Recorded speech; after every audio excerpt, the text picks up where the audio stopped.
私たちのために私たちの罪のために死んでくださった主イエスキリスト、そして私たちに新しい命を与えるためによみがえってくださった主イエスキリストの皆を賛美いたします。 우리 죄를 위해서 돌아가시고 우리에게 새 생명을 주시기 위해서 부활하신 예수 그리스도의 이름을 찬양합니다.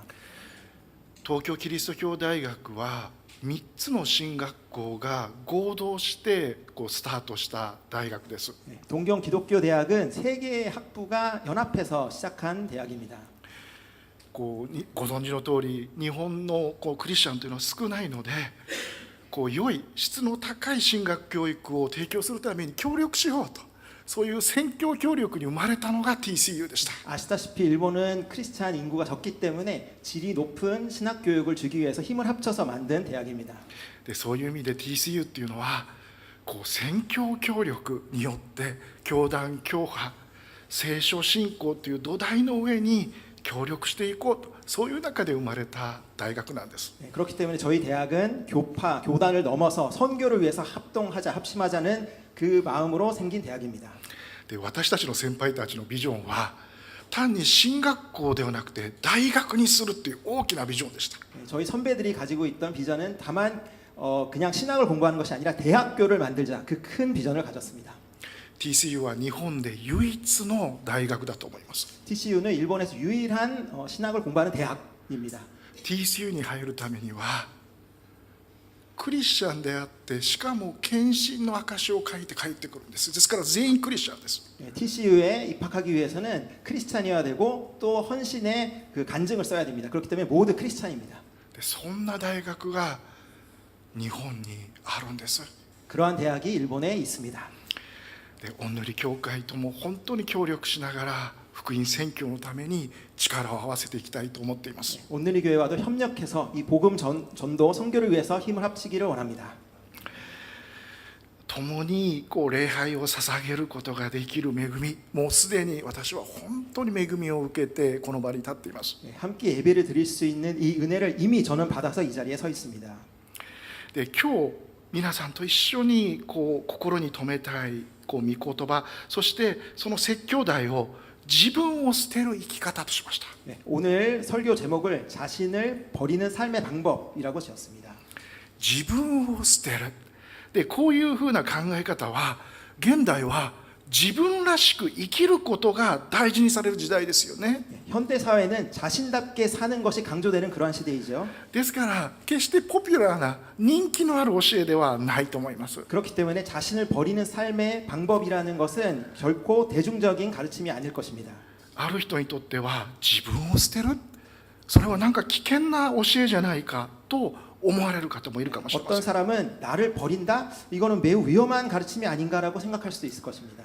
でも聖書は自分を捨てる生き方について真正面から語るわけです。 하지만 성경은 자기를 버리는 삶의 방법에 대해서 정면으로 설파하고 있습니다. で自分を肯定する、そういう生き方が重要視される現代にあって、この御言葉は何を私たちに教えようと語ろうとしているんでしょうか。 자기를 긍정하는 삶이 이 중요시되는 현대에 이 말씀은 우리에게 무엇을 가르치려고 하고 있을까요? で今朝は私自身の証なども交えながら自分を捨てる生き方の意味について共に思いを向けたいと思うんです。 오늘 아침은 제 자신의 간증과 함께 자기를 버리는 삶의 방법의 의미에 대해서 같이 생각해 보고자 합니다. もう一度聖書箇所をお読みいたします。 다시 한번 성경 말씀 읽겠습니다. イエスは皆に言われた。 네, 말씀하셨습니다. 誰でも私についてきたいと思うなら自分を捨て日々自分の十字架を追って私に従ってきなさい。自分の命を救おうと思う者はそれを失い、私のために命を失う者はそれを救うのです。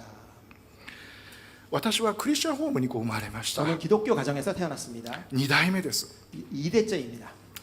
でクリスチャン語に育った私はですね、小さい頃から教会に行くわけです。 기독교 가정에서 자란 저는 어릴 때부터 교회 다니고 있었습니다. この中にも2代目のクリスチャンという方おられますか？ 이 중에도 2대째 크리스찬이 계십니까? おられますか？おられますか？ 계실까요? ね、大丈夫です。 괜찮습니다. で私はその小さい頃から教会に行って福音について何度も聞いていた。 어릴 때부터 교회 다녀서 복음에 대해서는 몇 번인도 들었습니다. ですが福音の意味を理解したのは高校生の時でした。 그렇지만 복음의 의미를 이해한 것은 고등학교 때였습니다. で高校生の頃私は一つの葛藤を抱えていました。 고등학교 때 저는 하나의 갈등을 가지고 있었습니다. 自分の罪の性質との葛藤です。 내 죄의 본성과의 갈등입니다.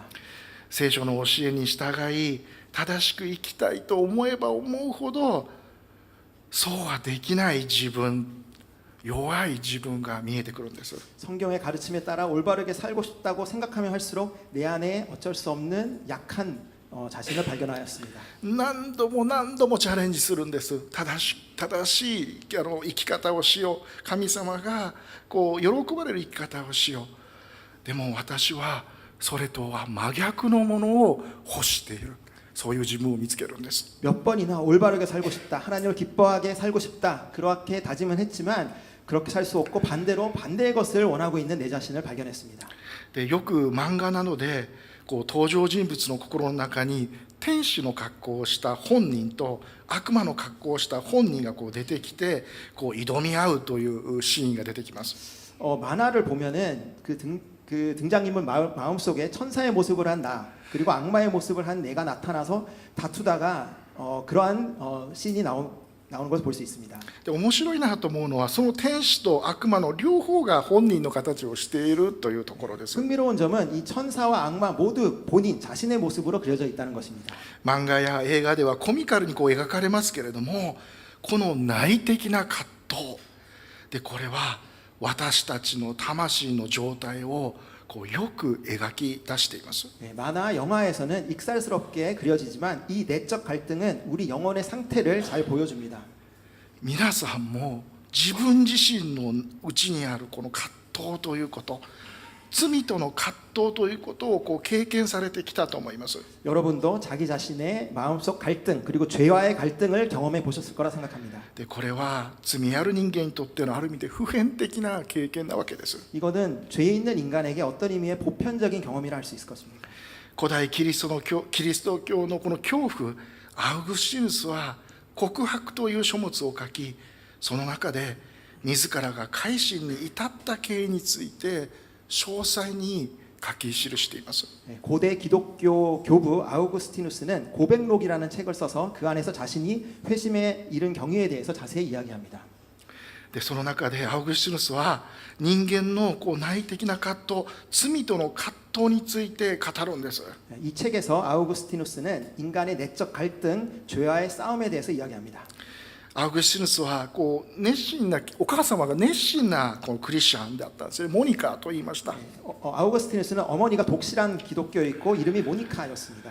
でもアウグスティヌスはそれに背を向けてその当時のライフスタイルをこう謳歌し彼は修辞学言葉ですね語ること修辞学者として社会的な成功をこう収めるでその道にこう進んでいくわけです。 그렇지만 그는 어머니의 신앙을 등지고 당시의 생활 방식을 즐기며 수사학자로서 사회적 성공과 명예를 쫓는 생활을 보냅니다.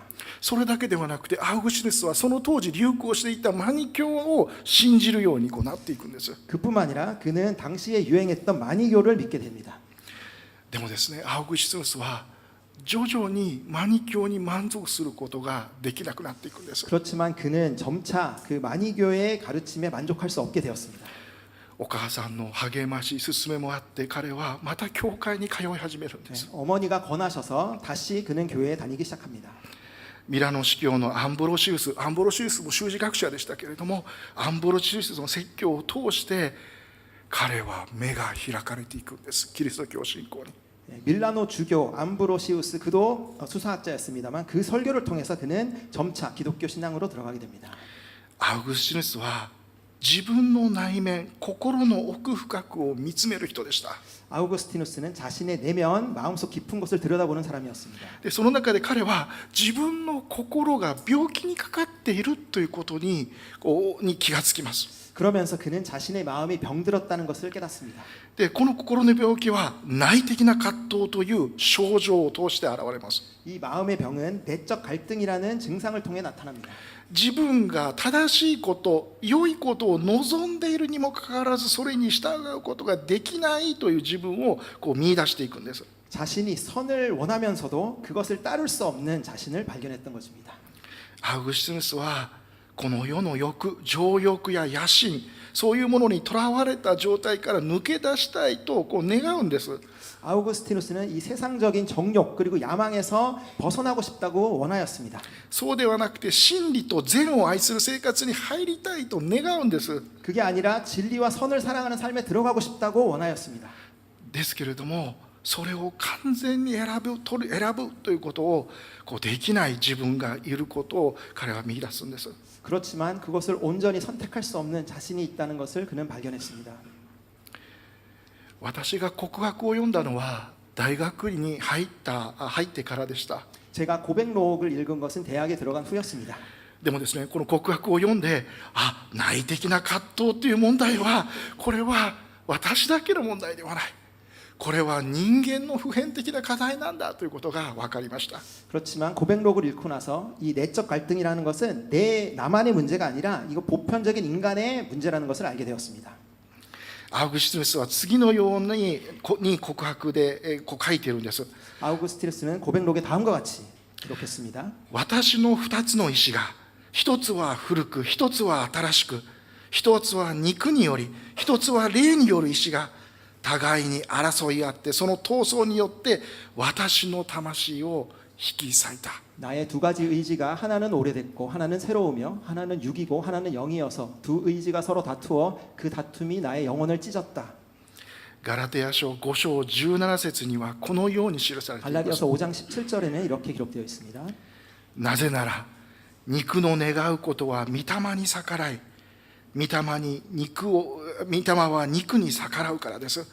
この2つは互いに対立していて、そのためあなた方は自分のしたいと思うことをすることができないのです。 육체의 욕망은 성령을 거스르고 성령의 욕망은 육체를 거스릅니다. 이 둘은 서로 상반되기 때문에 여러분이 원하는 것들을 할 수 없게 합니다.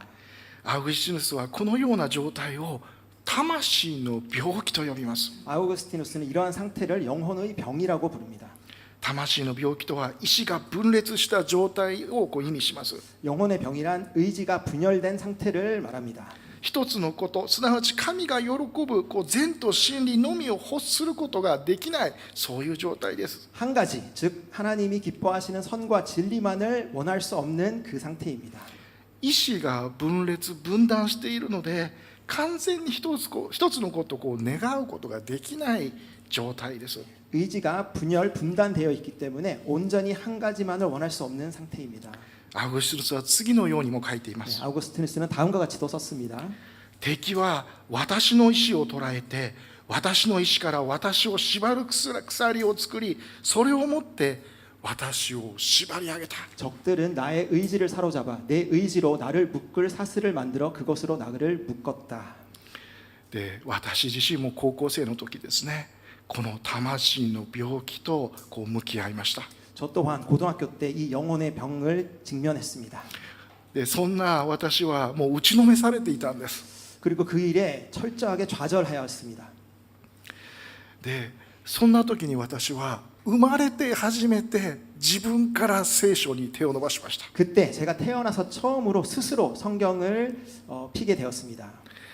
で、教会やキャンプで聖書を開くことはありましたけれども、自分で聖書を読むということはこの時が初めてでした。 네, 교회나 수련회에서 성경을 펴서 본 적은 있었지만 스스로 성경을 읽겠다고 한 것은 이때가 처음이었습니다. この時私が聖書を取ったのは、手に取ったのは救いを求めてではなかったんです。 이때 제가 성경을 손에 든 것은 구원을 구하기 위해서가 아니었습니다. その逆で罪人に対する神の裁きについて聖書は何と言っているのか、そのことが知りたくて聖書を読んだんです。 그게 아니라 그 반대로 죄인에 대해서 하나님께서 어떻게 심판하실지 그것을 읽기를 위해서 성경을 폈습니다. なぜなら小さい頃から神を知り、何が善で何が悪であるかを知っていながらも罪の中にとどまっている、罪に惹かれている私に対し神はお怒りになっている、そして裁きを与えるはずだ、そう自分の中で結論付けていたからです。 왜냐하면 어릴 적부터 제가 하나님을 알았고 무엇이 선이고 무엇이 악인지 알면서도 죄 가운데 머물러 있고 죄에 끌리는 저에게 대해서 하나님께서는 분노하시고 반드시 심판을 내리실 거라고 제 안에서 결론을 내렸기 때문입니다. 自分の部屋で聖書をそういう箇所を探してこう読んでいたんです。 자기 방에서 그러한 구절을 찾아서 성경을 읽었습니다. 電気もつけず暗闇の中で神の裁きについて調べていたんです。 불도 켜지 않고 어둠 속에서 하나님의 진노와 심판에 대해서 조사하고 있었습니다. でそんな中で第2ペテロ3章9節の御言葉がこう目に入ってきました。 그러한 가운데 베드로 후서 3장 9절 말씀이 눈에 들어왔습니다. こうあるんです。 이렇게 적혀 있습니다. 主はある人たちが遅れていると思っているように約束したこと、これは裁きの日のことですね、を遅らせているのではなく、あなた方に対して忍耐しておられるのです。誰も滅びることがなく、すべての人が悔い改めに進むことを望んでおられるのです。 약속하신 주께서는 어떤 사람이 더디다, 이 더디다하고는 심판에 대해서 말하고 있습니다. 라고 생각하는 것처럼 더딘 분이 아닙니다. 오히려 여러분을 위해 아무도 멸망하지 않고 모두 회개에 이르시기를 바라십니다. でこの箇所を読んだ時に神様の忍耐に心を打たれました。 이 구절을 읽었을 때 하나님의 인내가 제 심금을 울렸습니다. 神の裁きについての答えを探していたのですが、私が見出したのは神の忍耐であった。 하나님의 심판에 대한 답을 찾고 있었는데 제가 발견한 것은 하나님의 인내였습니다. 熱いものが心の中から本当に湧き上がってきて、涙がボロボロとこう溢れてきました。 뜨거운 것이 마음속에서 솟아올라서 눈물이 뚝뚝 흘려내렸습니다. 神の裁きについて聖書を探している中で、私は神の愛と出会ったんです。 하나님의 심판에 대해서 성경 구절을 찾는 도중 하나님의 사랑을 만난 것입니다. でそしてその時初めて今まで何度も繰り返して聞いてきたイエス様の十字架の死、罪の身代わりの死という意味をこうはっきりと理解することができました。 그리고 그때 처음으로 지금까지 몇 번이고 반복해서 들었던 예수님의 십자가에서의 죽음, 죄의 대속의 죽음의 의미를 분명히 이해할 수 있었습니다. 自分の心の奥底まで染みついている罪の問題、自分の力ではどうすることもできない罪の問題の解決のためにイエス・キリストは死なれた、そのことが分かったんです。 제 마음 깊은 곳까지 스며들어 있는 죄의 문제, 제 힘으로서는 어쩔 수 없는 죄의 문제 해결을 위해 예수 그리스도께서 죽으셨다는 것을 깨달았습니다. 自分では解決できない問題であるがゆえにイエス・キリストの贖いが必要だったんだ。でそのことにようやく気がついたんです。 내가 스스로 해결할 수 없는 문제이기 때문에 예수 그리스도의 속죄가 필요하다는 것을 그때 겨우 깨달았습니다. で私は実は歌が得意ではないんです。 실은 저는 노래를 잘하지 않습니다. で一人で賛美するということもありませんでした。 혼자 찬양하는 일도 없었습니다. ですがこの時は神様を賛美したいっていう思いが込み上げてきました。 하지만 이때는 하나님을 찬양하고 싶은 마음이 넘쳐 흘렸습니다. で賛美歌集を開いて一人で賛美を歌ったことを覚えています。 찬양집을 펴고 혼자 찬양을 한 기억이 있습니다. でそしてこの時ですね、小さな一つの祈りをしました。 이때 작은 기도를 드렸습니다. でそれは将来神様に仕えるものになりたいという献身の祈りです。 장래에 하나님을 섬기는 자가 되고 싶다는 헌신의 기도였습니다. 神様、私の人生をあなたにお捧げします。 하나님, 제 인생을 당신께 드립니다. あなたがするようにということをするものとならせてください。 당신께서 하라고 하시는 것을 하는 자가 되게 해주시옵소서. 私はこう学長というバトンを受け継ぎました。 저는 이 학장이라는 바통을 이어받았습니다. この年齢で受け取れるバトンではないんです。 제 이 나이로 받을 수 있는 바통이 아닙니다. そして私はそのようなことができるともこう思っていません。 그리고 저는 그 일을 할 수 있다고도 생각하고 있지 않습니다. でもそれを引き受けたのはこれは私の献身なんです。 그렇지만 이 바통을 받은 것은 이것은 저의 헌신입니다. 学長の仕事は大変なんです。 학장 일이 굉장히 힘듭니다. 本当に大変です。 정말 힘듭니다. でもこれは私の献身なんです。 그렇지만 이것은 저의 헌신입니다. キリスト教信仰には大きな逆説があるんです。 기독교 신앙에는 매우 큰 역설이 있습니다. それは自分を失うことで、自分を捨てることで新しい命を得るという逆説です。 그것은 자신을 버림으로, 자신을 잃어버림으로 새로운 생명을 얻을 수 있다는 역설입니다.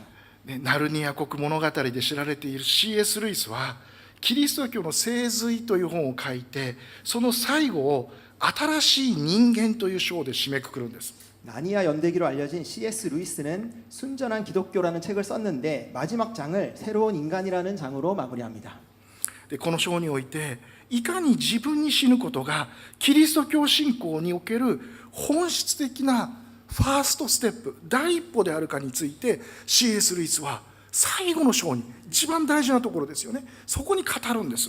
이 마지막 장에서 C.S. 루이스는 어떻게 자신에게 죽는 것이 기독교 신앙에서 본질적인 제 첫 걸음인지를 마지막 장에서 심혈을 기울여서 이야기합니다.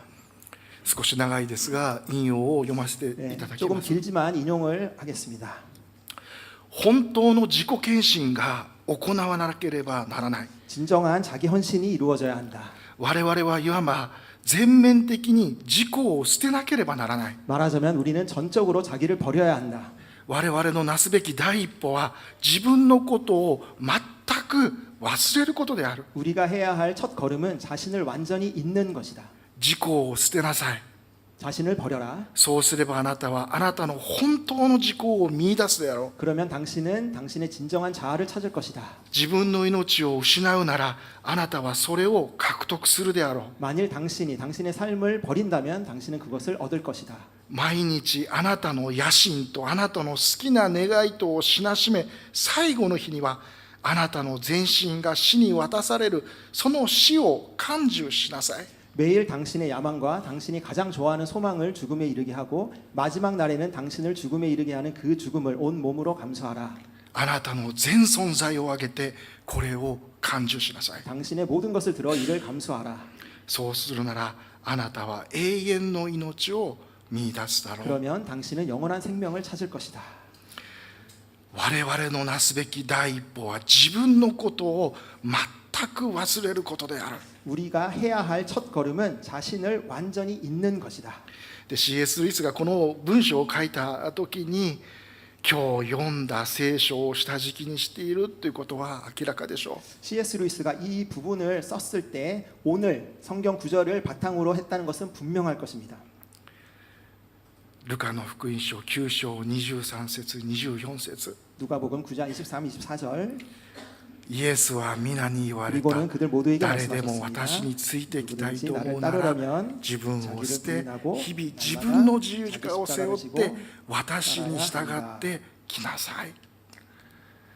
なぜ私たちは全面的に自己を捨てなければならないんでしょうか。 왜 우리는 전면적으로 자신을 버려야 할까요?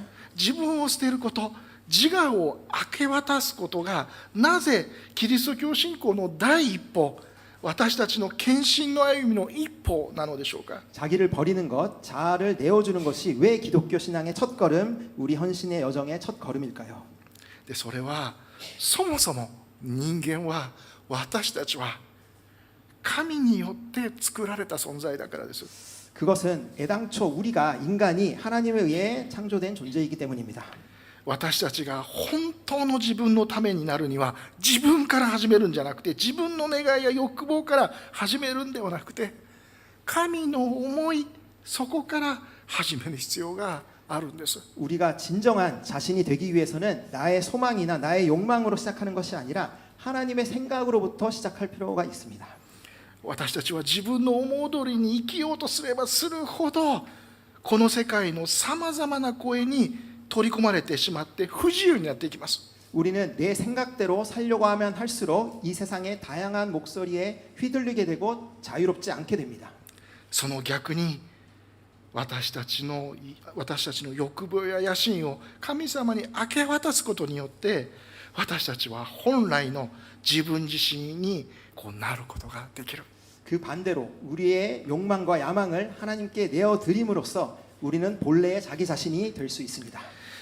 逆説的ですけれども、私たちは神に自らを明け渡すことをするまで自分の本来の顔を持つことができないんです。 역설적이지만 우리는 하나님께 내 자신을 내어 드릴 때까지 나의 본래 얼굴을 가질 수가 없습니다. で実際 C.S. ルイスはこのようなテーマの本を書いていて、その本は顔を持つまでというタイトルになっています。 이 C.S. 루이스는 이 테마로 책을 썼습니다. 우리가 얼굴을 찾을 때까지라는 책입니다. 私たちは自分を捨てること、そのことで本当の私を取り戻すことができる。 우리는 자기를 버림으로써 그것을 통해 진짜 나를 되찾을 수 있습니다. でキリスト教信仰の根底には自分を捨てる生き方があるんだ。でそのことを今日共に確認したかったんです。 기독교 신앙의 밑바탕에는 자신을 버리는 삶의 방식이 있다는 것을 오늘 확인하고 싶었습니다. でもこのことは単に牧師先生がすればいい、そういうふうな話では全くありません。 그렇지만 이것은 단지 목사님 그렇게 사세요라는 것으로 끝나는 그런 문제가 아닙니다. キリストに従おうとするすべてのキリスト者にこのことが求められているんです。 그리스도를 따르려고 하는 모든 기독교인에게 이것이 요구되어 있습니다. しかもそれが最初の一歩なんです。 게다가 이것이 제 첫 걸음입니다. しかも自分を捨てる生き方は一回だけすればいいのではありません。 더 나아가서 자기를 버리는 삶은 한 번만 하면 되는 것이 아닙니다. 毎日、いや何かをするたびに 매일 아니 무언가를 할 때마다 家族と話すとき、 가족과 이야기할 때, 友人と一緒に話をするとき、 친구와 이야기할 때, ミーティングをするとき、 회의를 할 때, でそういうたびに自分を捨てるということ、そのことを思い起こす必要があります。 그럴 때마다 나를 버리는 것을 떠올릴 필요가 있습니다. 自分を捨てる生き方、それは私たちの日々の祈りです。 자기를 버리는 삶의 방법, 이것은 매일 우리 기도 제목이기도 합니다.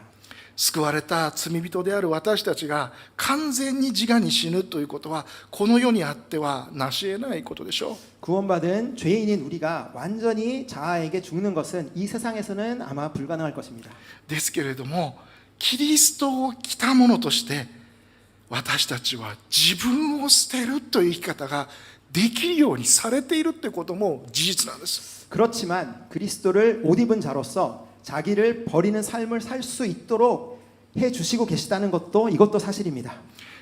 キリストは確かに私たちの根本的な罪の問題をもうすでに取り扱ってくださったがゆえに、そして私たちがキリストを着るものとされているがゆえに私たちは変わることができる。 그리스도께서 확실히 우리의 근본적인 죄의 문제를 다루어 주셨기 때문에, 그리고 예수 그리스도를 옷 입은 자가 되었기 때문에 우리는 변할 수 있는 것입니다. 一見すると自分を捨てる生き方っていうのはストイックで窮屈でなんとも修行者のような印象を与えるかもしれません。 언뜻 보기에 자기를 버리는 삶은 금욕적이고 답답한 수도자와 같은 인상을 줄지도 모르겠습니다. でも自我に死んでいる人は誰よりも軽やかで自由です。 하지만 자아에게 죽은 사람은 누구보다도 가볍고 자유롭습니다. 主イエスは真理はあなた方を自由にすると教えられました。 주 예수님께서는 진리가 너희를 자유롭게 하리라고 가르치셨습니다. でそれは本当のことです。 그것은 정말입니다. 私たちが自由でないのは罪にとらわれているからです。 우리가 자유롭지 못한 것은 죄가 우리를 사로잡고 있기 때문입니다. もし私たちが自由でないなら何かにとらわれていないかを点検してみると良いでしょう。 우리가 자유롭지 못하다면 무언가에게 사로잡혀 있지 않은가 점검해 보십시오. 自分に死んでいる人は恐れを知りません。 자신에게 죽은 사람은 두렵지 않습니다. なぜなら何者にもとらわれていないからです。 왜냐하면 아무 것에도 사로잡혀 있지 않기 때문입니다. C.S. ルイスは私たちが社会生活において他の人に対して良い印象を与える、でそういうことを完全に忘れている、でそういう人が良い印象を与えられることができるんだって言うんです。 C.S. 루이스는 우리가 사회생활에서 다른 사람에게 좋은 인상을 주려고 하는 것을 잊을 때 그 사람이 다른 사람에게 좋은 인상을 줄 수 있다라고 기록하였습니다. 私たちは自分よりも信仰的な人に出会う経験をします。 우리는 자신보다 더 신앙이 좋은 사람을 만나는 경험을 하죠. C.S. ルイスは自我に死んでいる人を新しい人と呼びます。C.S. 루이스는 자아가 죽은 사람을 새로운 사람이라고 부릅니다. そのような人と出会うと次のように感じると書いています。 그런 사람과 만나면 다음과 같이 느낀다고 기록했습니다. 彼らはその声や顔からして私たちとは違っている。 그들은 그 목소리나 얼굴로 보아 우리와는 다르다. それは私たちのよりもっと強く、もっと静かで、もっと幸福そうで、もっと輝いている。 그것은 우리보다 더 강하고 더 조용하고 더 행복하고 더 빛난다. すべてのキリスト者がこのような人だったらと想像してみてください。 모든 크리스찬이 이런 사람이라고 한번 상상해 보십시오.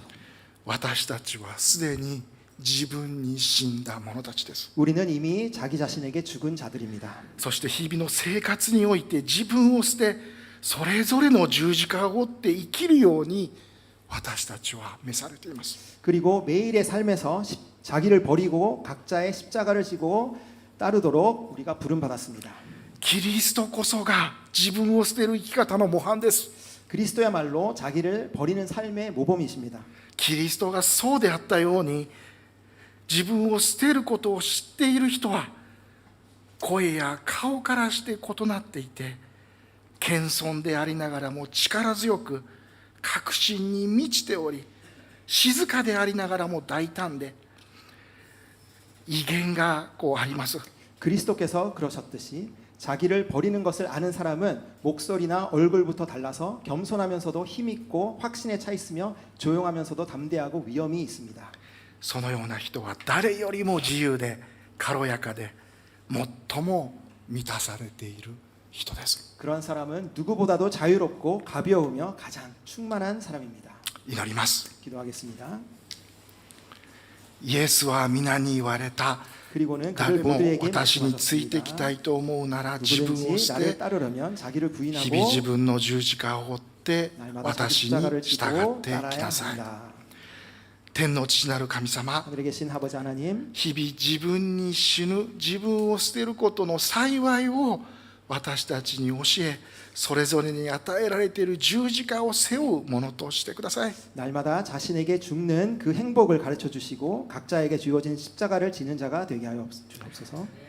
私たちのそのような歩みが主イエスキリストを指し示す、そういうふうなものとなっていきますようお導きください。 우리의 그러한 삶이 주 예수 그리스도를 이 세상에 보여줄 수 있도록 인도하여 주시옵소서. 私たちの贖いの主、主イエスキリストの皆によって祈ります。 우리의 구원자이신 예수 그리스도 이름으로 기도드립니다. アーメン。